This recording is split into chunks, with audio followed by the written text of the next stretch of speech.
Hi, I'm Danny at Cornerstone. I just want to welcome the youth today to the Open Day event. You know, so many before them have fought really hard to win, and so we're very excited and very warmed by the presence of the young people on campus today.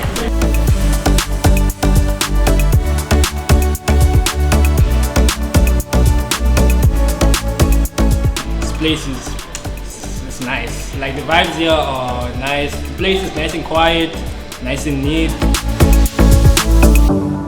My name is Hannah Rose Fisher. I attend Robinville High School, and so far it's very exciting here.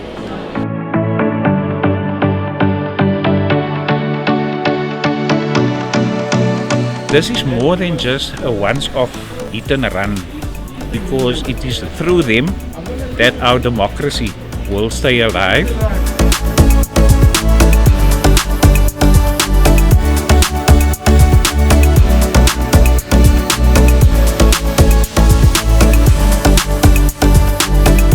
My experience now is perfect because I'm learning a lot that I have to know.